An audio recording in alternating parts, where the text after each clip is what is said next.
All right, welcome everyone to this explainer. Today, we're embarking on a truly fascinating journey. We're going to bridge the gap between these ancient, mind-bending cosmic structures and the very real, often hidden psychological reality that you experience every single day. We're looking at ancient Gnostic philosophy, not as some dusty, dead history, but as a surprisingly accurate mirror for modern existential alienation. Okay, let's dive right into this. Have you ever been in a crowded room, or maybe you're just scrolling through your social feeds, and you feel this deep, completely unexplainable disconnect from the people around you? And I'm not talking about just having a bad day or, disagreeing on politics. I mean a profound, bone-deep sense that you are operating on a completely different frequency than the rest of the world. Well, if you felt that, you are absolutely not alone. Society loves to tell us that this feeling is a flaw, right? They say you need to be more outgoing, more empathetic, or that you just need to work on your social skills. But what if that's entirely wrong? Just think about this for a second. This isn't a lack of social skills, it's a structural incompatibility. What you're feeling isn't some psychological defect at all. It's a structural reality. And to really understand why, we have to look way back to ancient texts that mapped out this exact feeling thousands of years ago. Section 1. The Gnostic Anomaly. A structural break. So, to grasp this structural incompatibility, we turn to the Nag Hammadi scriptures. These are ancient Gnostic texts that map out the universe in a radically different way.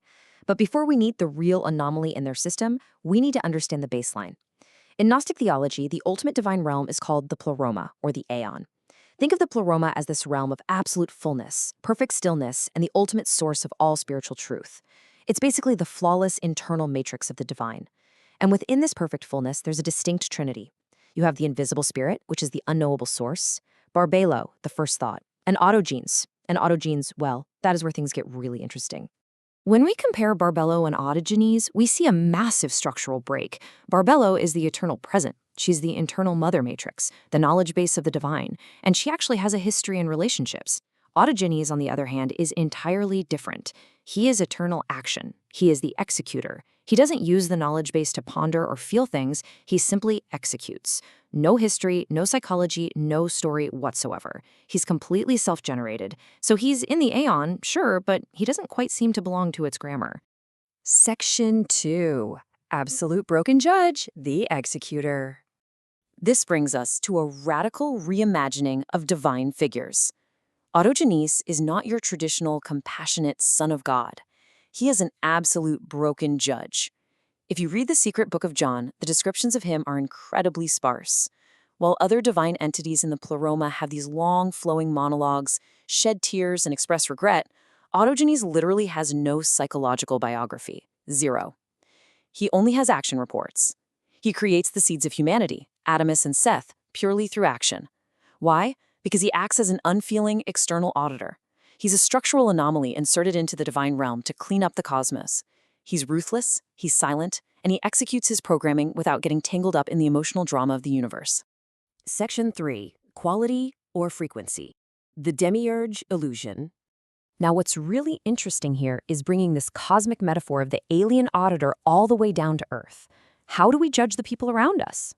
Well, in the Gnostic view, our material world wasn't created by the ultimate true God. It was created by a flawed lower entity called the demiurge.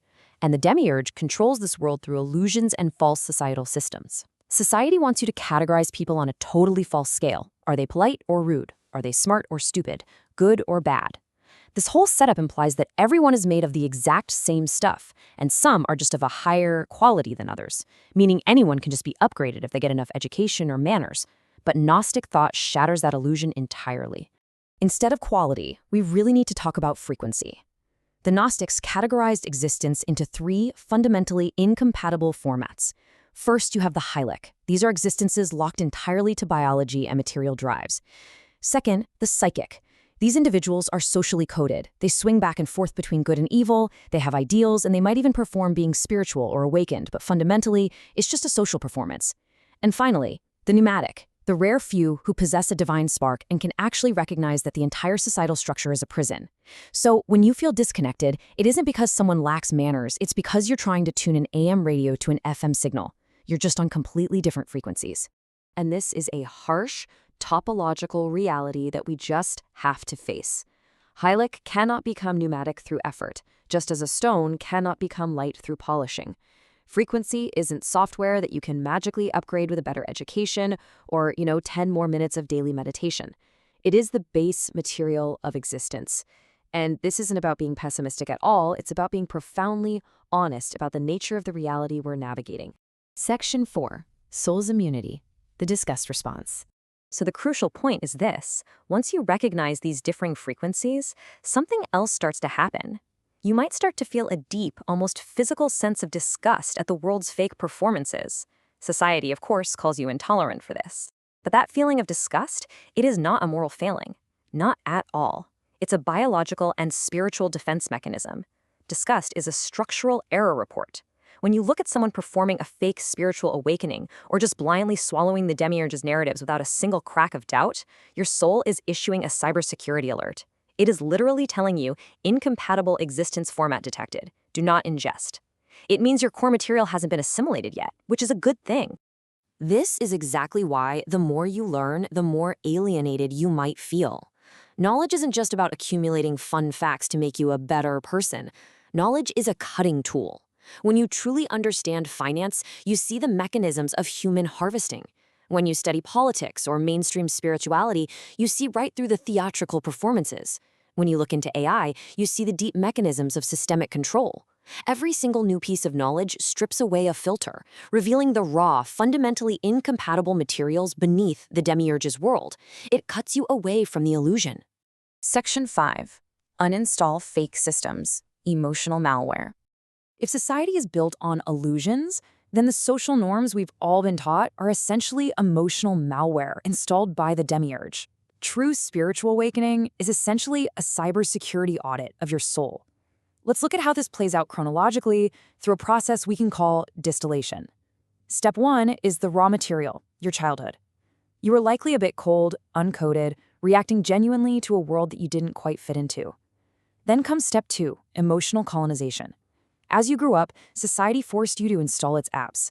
You were taught to be polite, to fake warmth, to smile when you absolutely didn't want to, really just to survive.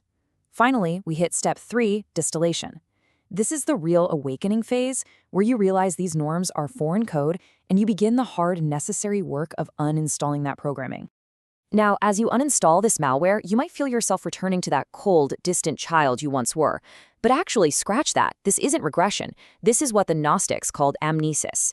It is the soul's deep internal recognition and remembering of its true original format. You aren't going backward. You're finally remembering your base code, completely free from the societal coding that was forced upon you.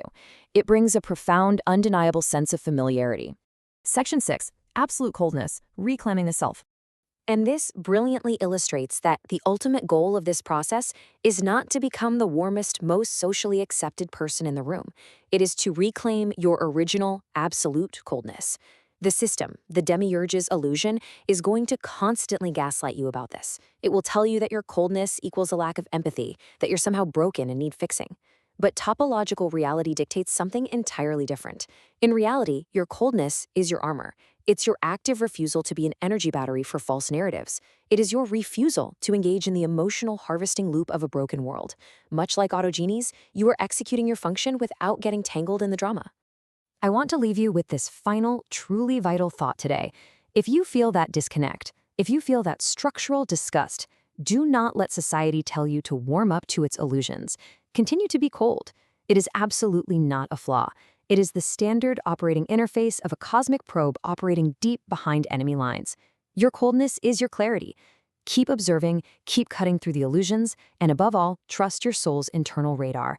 Thank you so much for joining me on this explainer, and keep exploring the architecture of your own existence.